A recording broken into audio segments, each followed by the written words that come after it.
So the issue before us this week on Inside Story is Osun election. I am Lilian Ogazi, and thanks for joining us. And joining me in the studio this week is Kehinde Akintola, editor Business Day newspaper, and Fred Itua, political correspondent with the Sun newspaper. You're both welcome. Thank you. Thank you, Lilian. Now, before we start, let's take a look at a brief profile of the 5 strong candidates of the Osun election.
Those were the 5 major contestants of the Osun gubernatorial election.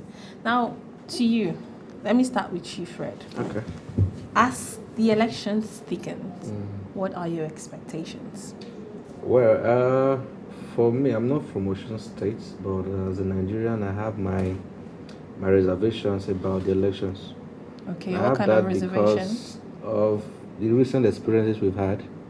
Starting from Edo in 2016 down to Ondo State, early 2017, I suppose.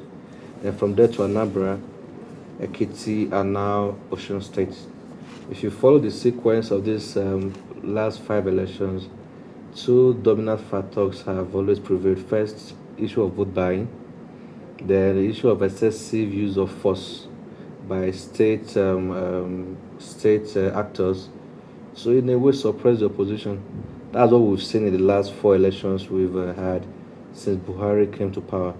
So I'm not so enthusiastic about what will happen unless the PDP this time is willing to take the fight to the ruling party. Otherwise, what has played out in the last 2 years will likely occur again. But I'm hoping this time things will be different, but I doubt that will happen.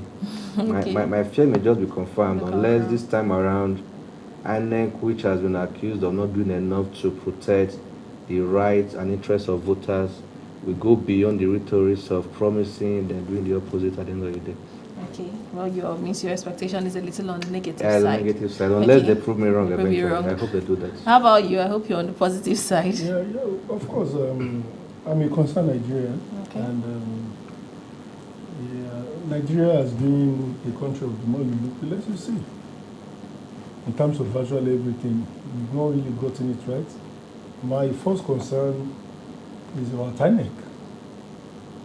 And I don't think we have an institution yet, because till now, as we speak, you see the hula balloon about the preparation, and people are being deployed to cover this election without adequate preparation. That, of course, impact on the 2019 election, whether we like it or not. Because to a great extent, we are still battling with the issue of budget passage and non-passage of the budget. And a few days ago, the amendment to the Electoral Act was just passed by the committee.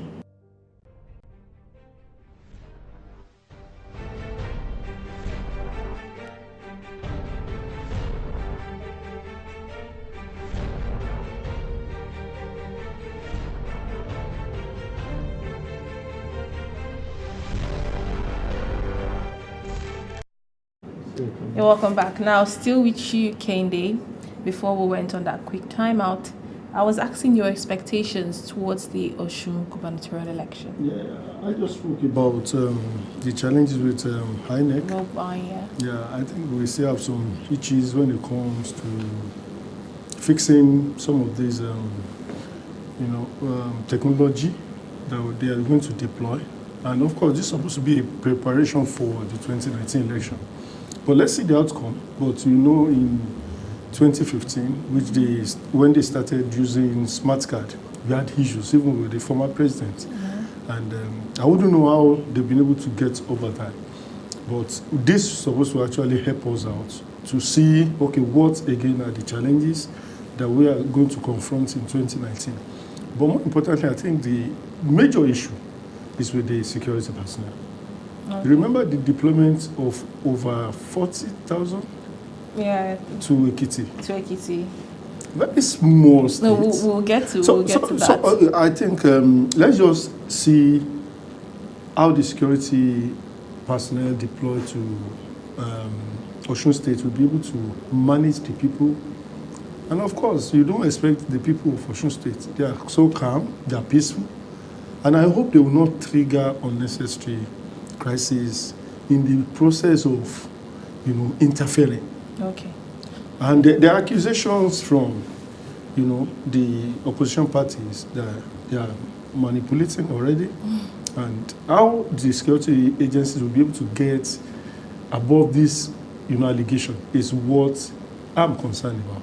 Okay. I know for the people will do their normal voting peacefully, but the ruling party,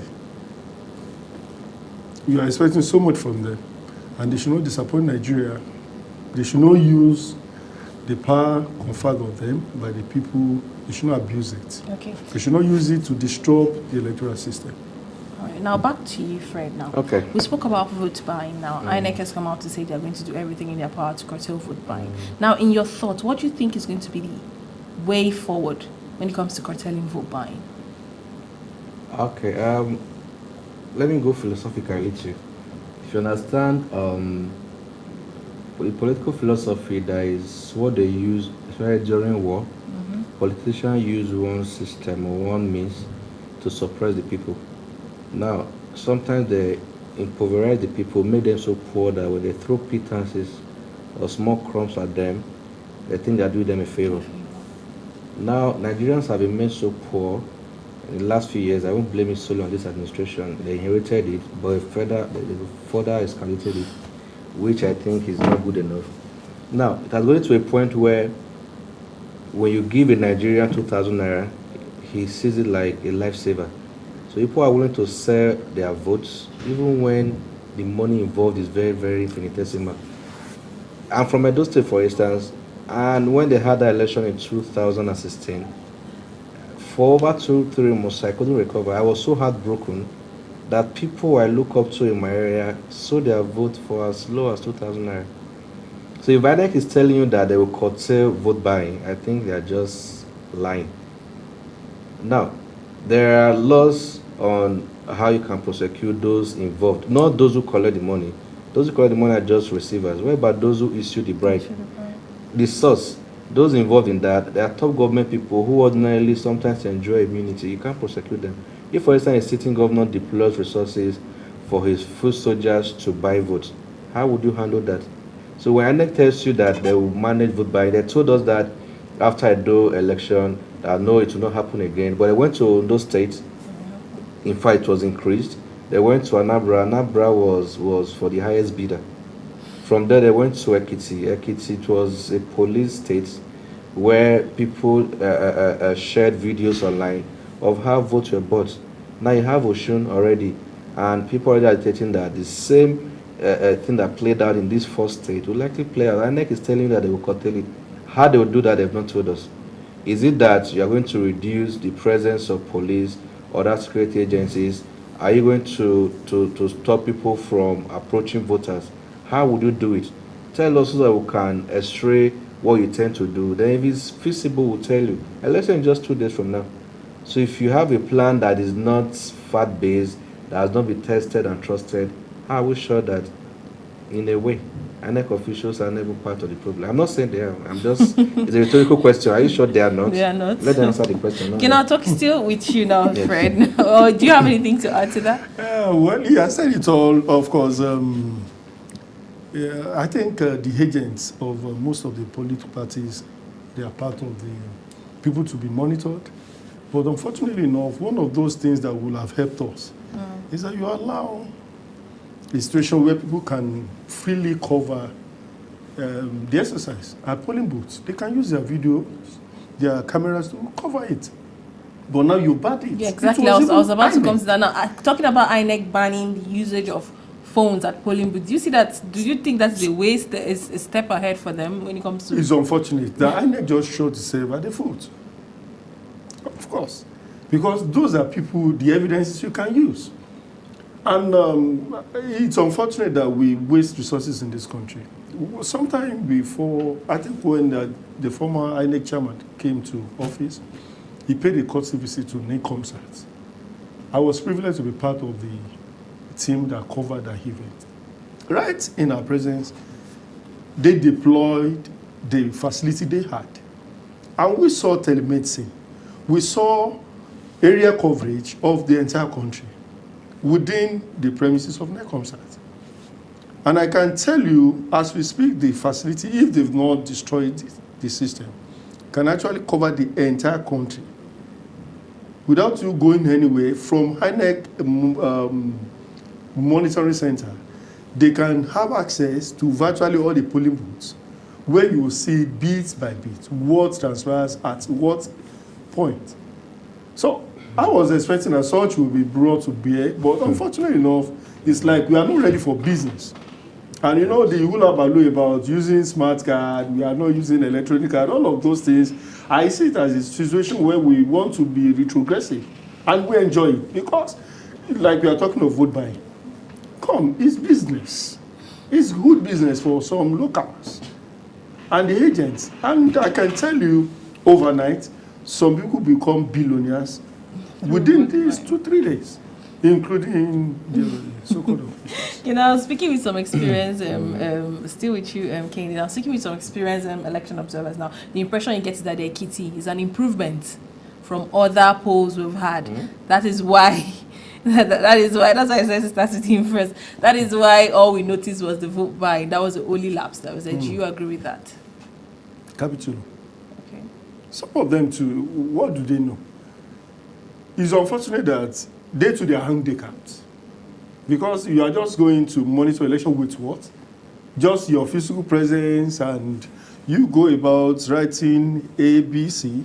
That's what I see the election monitoring team do. I was expecting you would harm them, you will give them enough kits, and of course, you can, of course, who pays the piper dictates it too. So it's supposed to be self-funded, not INEC even funding them. But what we have in this instance is INEC funding those who are to monitor INEC. So what do you expect? Because if you have true independent reports indicting INEC and its officials, will you accredit such a person or an institution or organization to actually cover you the next time? So what are we talking about? Okay, you spoke about the Ekiti polls, Yes, and then Edo as well. My challenge, let me explain two things. First, it's unconstitutional for you to bar people from using phones at polling units. It's not part of Electoral Act. It's not anywhere in the law for you to bar people from using phones at polling units. So if Nigerians are not okay with it, anybody can go to court and enforce his fundamental human rights that has been trampled upon. And a sensible judge, which I know we have so many of them, would grant that request, and INEC will be stopped from doing that. If they allow it to happen, it's just a matter of time. One day they will tell you that you can't cough or eat while you are voting. That is against the law. That said, about equity, there is an improvement. I don't know where they got that report from. To start with, there is a practice in Nigeria, at least my short period of covering politics, I've noticed one attitude of politicians, especially APC and PDP, because they are the two major guys at the center. They will rig elections, they will do whatever they want, they tell you go to court. I know that the process of going through the court is almost impossible to get justice in Nigeria. I know that it's for the highest bidder. Because of the lacunas we have in our judicial system and the slow process, you can even be in court for as long as 3 years.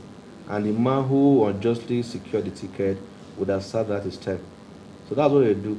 Then for election observers who come around to say it's an improvement, I don't know on what basis they do that. So of course we've monitored elections, we see things, sometimes we cannot report. Not because we cannot per se. I'm on air, that's it I can't say. But the stuff is that we are not just true to ourselves. Election observers, they know the truth. But since they're on the payroll of INEC, they pay them to monitor these elections. Obviously, you can't write a report, submit to the same INEC and expect something negative. If you want to actually have independent election observers, they should be funded by independent people and not by INEC, who in this case is an interested party. That's what I think they should do. And for the report they are padding around, I think no serious Nigerians should regard it. They are forced. Okay, now, with you as a person, Fred, now, Yes. on what grounds do you see further improvements when it comes to the Osun electoral process? So, let me suggest 2 things that will happen. One is a little bit brutish or harsh. That's what we call balance of terror. Okay. Balance of terror in this case, is it, okay, balance of terror is this. If you have a gun, I know that I have a gun, for instance, it will be hard for you to come to my house and threaten me. You know that if you pull out your gun, I have the capacity to respond. But when you have a gun I don't have, I become like a weakling. In this case, APC has demonstrated something in the last 3 elections of 4 they've had in the country. 3, except in Anambra, where they've been accused of buying votes. And PDP keeps complaining, oh, they will come out, cry as if that's the way out. Why don't you match APC? That's the balance of terror on the flip side. Then on the other side, if the president wants to improve on the existing system, let him sign the electoral amendment bill into law. It will address the issue of card reader, it will address the issue of electronic transmission of results from the polling units to the center, where in the case of you transmitting results manually, some funny things can happen. It will also eliminate that. It will eliminate so many things. If the ruling party is not scared of improvements on the electoral system, let the president sign into law. If there are issues or areas of reservation, there's always room for improvement. Next assembly can always pick all the same documents, make some amendments, And and let's do not something forget good. that when it comes to the Electoral Act, Yes. now the reason why it wasn't signed was because we even found some loopholes that needed to be corrected. That's why it was sent back. There are no perfect documents anyway. Now, for now, let's have a perfect one that would probably assist with the elections. To We- go ahead. no. Now, we had that Okay. that electoral bill, and it was being looked at, and we realized that even the issue of card reader was not properly addressed. That was why it was sent back. Sorry, unfortunately, the executive is just trying to blackmail the National Assembly, and it was How do you mean blackmail? yeah, because it's like they have all the money, The media as well. to get to the media and say, be reckless in their dissemination of messages, of information. Now, what would really happen? Like the chairman of the Joint Committee on National Assembly on electoral matters said at the last briefing, he said categorically that this issue has been addressed in the second amendment that they sent to the president, but he declined access. Now, the intent, of course, is, it's an ongoing thing. You don't conclude an issue on lawmaking. It's not possible. Like, I can tell you, as we speak, we have up to 10, 12, 15 amendments on electoral bill. or electoral act. As in, the process is you as an individual, you can even initiate one as a common man and send to National Assembly. It will be documented, it will be gazetted. Afterwards, it will be processed. Now, what they did was, in view of the further amendments that will take place, let's do it in tranches. So they did the first, sent to you, you declined assent. They did the second, you declined assent. They did the third, you declined assent. And they were to actually complement each other. So what the president now requested for, it's okay, consolidate everything into one. Do it. So are we saying this anything different? Capital, no. It's just a consolidation that should have been done. But Mr. President, possibly because they don't have the prerequisite knowledge of lawmaking, and I was expecting, unfortunately enough, that these people should be guided. The executive should be guided through the appointments or through the appointees in charge of National Assembly matters. Who is a veteran lawmaker? Who is a veteran lawmaker and the custodian of all the bills? If I say to you that I'm disappointed by that particular Well, step, I think the it Electoral will be, Act is not, we had that as a full topic last week, but I think we're going to look into it further yeah. in weeks to come. But still talking about Osun election, now let's talk about the back and forth, starting with you, Fred, now. The back and forth between Senator Adeleke and the certificate scandal. Now, what first occurred to you when you heard about it? Well, I wasn't so surprised. At least, why that's West Africa's Electoral Council, they've come out to say that he sat for the exams. Whereas we have somebody in power who is there to produce his own. At least that's a step forward. But the same person in power has called. I didn't mention any names, so if you if you are thinking of referring to one particular powerful elephant, I don't know. But instead of presenting his certificate, he had about 15 cents to defend him, and you know how that played out. What the law requires is not that you should present. It said you've attempted or you've sat for. It's not saying that you must have 5 A's or 15 A's. No. So by the requirements of the law, he has fulfilled it. It was also part of politics to say, okay, the same as the major threat to them in the election. So if you're able to take him off, others will just be some small price you can push out and win at the end of the day. So it's expected in politics. I know that in war all is fair. Whatever you throw at your opponent, if he's unable to withstand it, at the end of the day, he will be a loser. So it was not unexpected. And I'm also sure that Osun states, until recently, that they started coming first from behind. They also very, very up there in terms of education. They're also very, very sophisticated when it comes to election. They know what is what. They know who is lying. They know who is telling half-truths. And if they're able to subdue or overcome what my state Edo could not overcome in terms of vote buying, I'm sure at the end of the day, the best will emerge.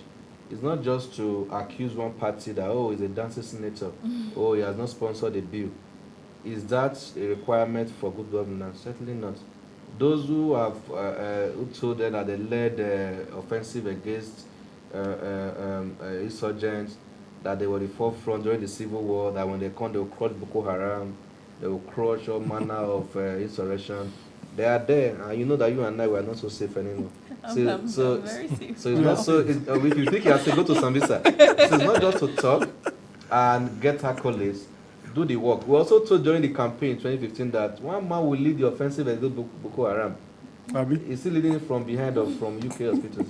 Okay. Now, with you, Fred, he spoke about it being a political gimmick. Do you agree with that? Yeah, of course. It's normal.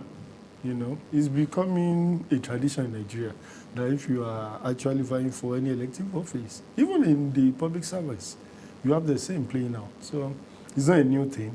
But at least the judiciary has vindicated the man, the institution concerned, just like we had in the issue of the former immediate past finance minister. It's unfortunate that we are having such issues. And the clearinghouses. What happens to them? Okay, now we saw the president's response, calling off the police from going ahead with inviting him. How did that play out to you? Well, let me describe it as unfortunate. Simply unfortunate. Because It means the police guys are playing the script. So possibly the person asking you, because the tradition should have been what they did, that you will chant. And at the end of the day, you, the so-called overseer, is not saying, oh boy, I beg, hold fire. Okay, now let's. Actually, yes. Yes. Okay. Let me just chip in something here. I recall when, before Saraki defected to PDP, during that Alpha robbery case, when he was fingered and all that, and they were like, can't the president call police IG to it? I said, no. The president does not interfere in the affairs of the police. They allow them to do their work without any interference. So at what point did they change that? Has this stopped allowing them to do their work? Why the interference? Why did this prevail on the police to jettison the invitation extended to a delegate, if indeed the president does not interfere in what his appointees do? I don't get it. Is it at what point did he make a U-turn that the one is what? It is well. Now let's, Fred, you talked about the massive deployment of security agents, and then we're seeing this happening again here in Osun. But they were smart enough. There was no pronouncement about the number. Yeah, there was no specific pronouncement, so where do we go from there? Exactly. But I don't know. Because you can't teach them their jobs. They have, it's a regimented system, and you obey the last order in the system. Though police has been seen as the weakest points in the system, but I think there should be more training for the police, you see, and they should actually up the game, because it's not all about brutality. No, but do you agree to the fact that we have such a massive deployment of police officials just for elections? Don't you think it will discourage electorates from coming out to vote? Definitely, because we will get intimidated. You have, you know how the system works. They pull out people from immigration, personnel from customs, to do what? Personnel from prisons, to do what? Personnel from civil defense, to do what? So who manages the safety of the other Nigerians? Unfortunately enough, we are talking of cost. From the INEP budget, which they denied, sent to the National Assembly, you have about 6 billion for their eating alone, for just presidential election and other elections. 6 billion. Now, if you go to the security agency's budget as well, you have billions. By the time you sum up everything, you have about 30 billion, so to say, for security agencies alone. For what? What a country in Africa can actually use to manage the affairs of the entire country for about 2-3 years. So we are frivolous. Let me shock you. Going away a little from INEC, in the same budget of INEC, you see provision for 6.1 something billion to be used for procurement of mats. MATS. Sleeping mats. Sleeping mats. Not quantified. As in no specific number. Even feeding of horses is somewhere there. For what? Feeding of horses, police horses. And virtually all the things provided for in this budget, they are normal budgetary issues that your annual budget should have taken care of. So why doing this crash program? But it's like they just wanted to capitalize on the entire thing, the entire process, the weakness of the system, to actually put out money. And if you even look at the bulk of this money, you discover that most of this money, they are capital flight. At this age, we cannot produce the electoral ballot papers in Nigeria. At the level we are. And we have institutions that we invest in every year. We have IT experts in Nigeria. Yet, we don't believe in ourselves. Yet, we don't feel insulted. Yet, we think this is the way to go. And nobody cares to even call INEC to order. A year, 2, 3, you are not well prepared. And we have split elections here and there. So what are we talking about? This is all about, for me, we are not progressing. For me, I don't think we really mean business. We understand, just like governance. To some people, governance is all about inequity. The outgoing governor says it's all about stomach infrastructure. Please don't talk ill of my government. your Yeah. but for me, to other people, it's all about construction of roads. Is that development? And that's all about Nigeria. When you construct a kilometer of road, then Go for stomach infrastructure. and you spend maybe 3/4 of the same amount to do farm fair. You rent a Pauline, or you call it tents, you rent chairs, you do ashwebi. That's all about governance. Is that the way people are advancing? Is that the way other countries are advancing? The question is left for Fred to... What's the question again? 'Cause at some point he started talking about security. The whole excessive deployment of security operatives, if it's necessary. For me, it's not necessary, but the epicenter of security problem in Nigeria is not even the Southwest. Southwest is one of the most peaceful geopolitical zones in Nigeria. So when I saw the deployment of over 40,000 security agents to Ekiti, I was like, what is it? Is it a war?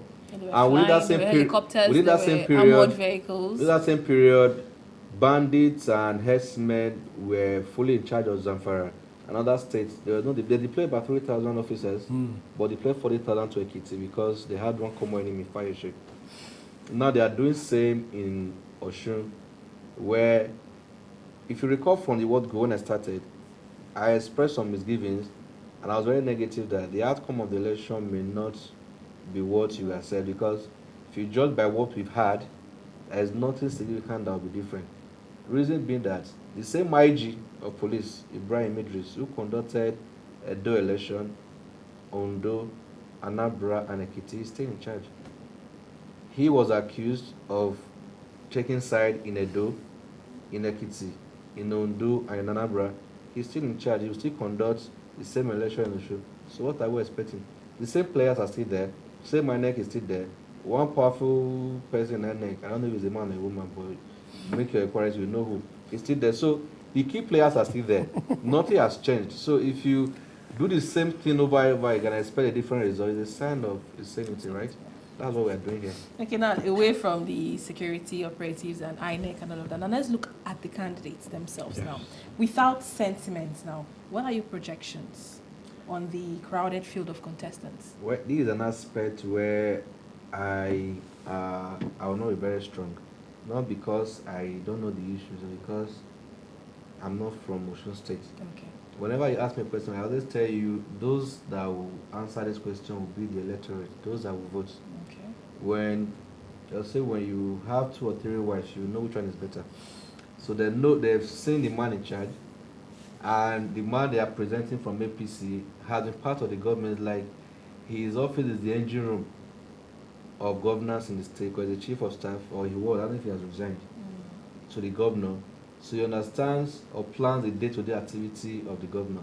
So if such a man was part of a government that had been judged to have failed in certain areas, obviously not in every area, he's coming out to a contest telling you that he wants to do what? Do what? Different from what you've done. They also have the dancing senator who they've accused. I covered the Senate, at least I've seen him there. He always spoken once on the floor. And all through he read the paper, they did not even raise his head to look at the camera. So I'm wondering, is he going to be dancing in the government house? Will he open more nightclubs? Will he do a disco party? What will he do differently? So it's like, I told one of my friends from Osun State, I don't call one chance. Or is it the other man who 4 years ago was having a debate? He said we distributed kaosi and rices. He's one of the candidates. So whoever you go for, at the end of the day, my one chance for them. So I wish them well. How about you? Yeah, well, like Fred rightly said, I think the people should put their own interest first. Okay. The only low score that I see in the outgoing governor or the outgoing administration is such that salaries were not paid. Then we have huge debts hanging on the neck of the administration. The debt, so to say, is not even an issue. If indeed there is a program for repayment, it's traditional, it's normal with any government in the whole world to borrow. But you borrow for the purpose of empowering the people, of making the system work, and can this money be paid back? Those are questions that should be answered. And I think there is a measure in place. If we are not breaching the extant laws, financial regulations, including the Fiscal Responsibility Act, which stipulates that you don't borrow outside two major issues. It's either you provide infrastructure or human capital development. Are those monies being used for those purposes? Those are the things to check. But I can guarantee you, virtually all states are borrowers. But some of the measures that the guy has put in place, like the social investment program, I think it should be sustained and make it work more.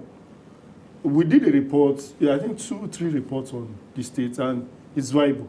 It's one of the viable states in the Southwest. Okay. Here, after you take Lagos, you take Osun.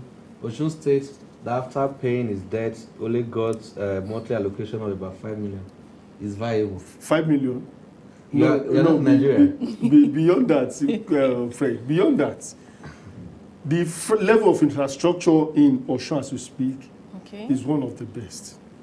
Well, I don't think your friend doesn't seem to agree with you. No, I always call him opposition leader. now it's being political. You know, he's an APC apologist. No. Capital, I mean Nigeria. I'm not even he's a member of NUJ. NUJ is your party, I know. But what I'm saying here is, I'm not saying Arebosola has. You don't use, you can't build an edifice very fine, then the inhabitants are hungry, they cannot feed.